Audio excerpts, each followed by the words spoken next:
Good morning mga mate. Breeding tips po lamang para sa kagaya kong backyard breeder na maliit lamang po ang lupang ginagalawan natin at ng ating mga manok.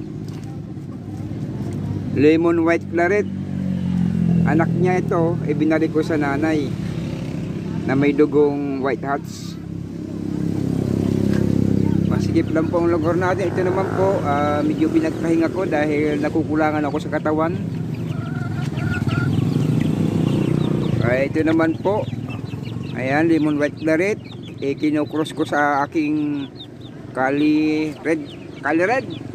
At ito na po mga mate ang aking tips po sa inyo para sa kagaya kong backyard breeder po na masikip lamang po ang lupang ginagalawan ng ating mga manok dahil 50 square meter lang po yung lupa ko, ganun po kaliit.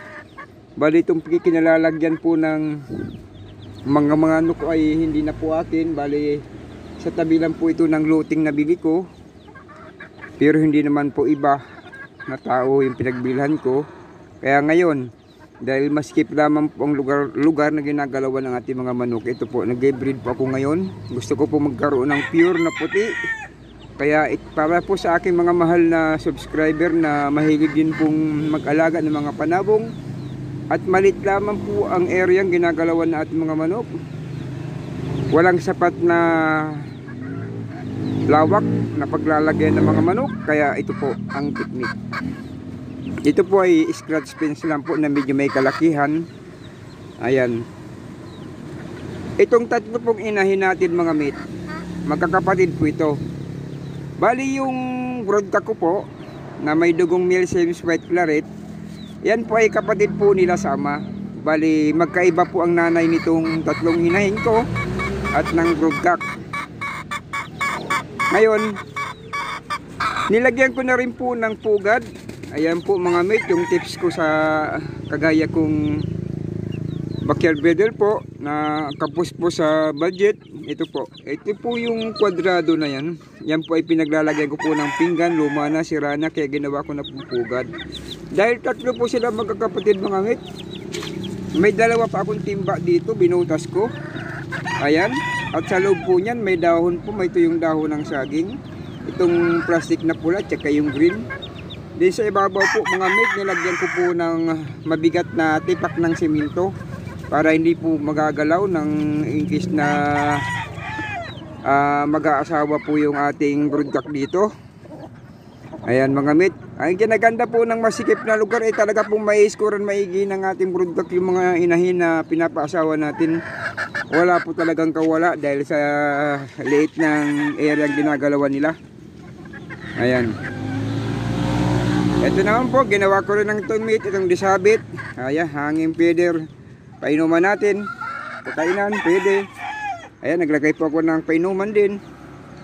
Ayan mga mate, kung kayo po ay maliit po yung lugar na ginagalawan ng ating mga manok panabong, nag-breed po tayo, ay ganito lang po ang teknik ko mga mate. Puro scratch pin po yung gamit ko.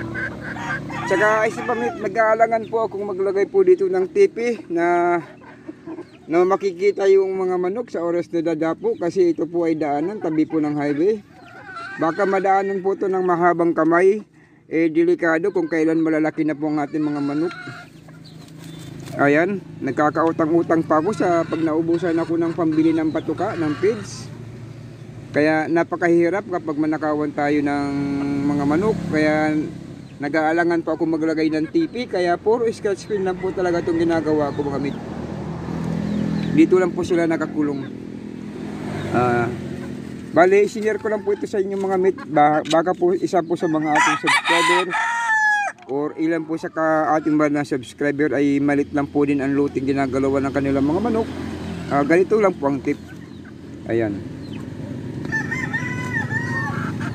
ayan, may tatlong inahin sa loob, isang broodcock natin at may tatlong pugad.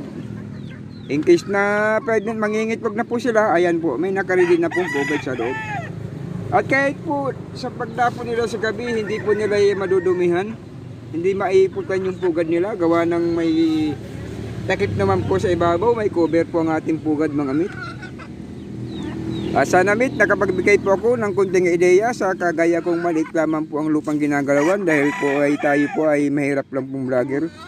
Kaya ganito lang po kaliit ang aking manukan. At least po mga mit, kahit po maliit, basta quality po ang ating mga inaalagaang manok. Ayan o. Ayan. Paano mga mit? Sana po nakapagbigay po ako ng munting idea sa inyo. Makapag-share po sa ating mga mahal na viewer, subscriber.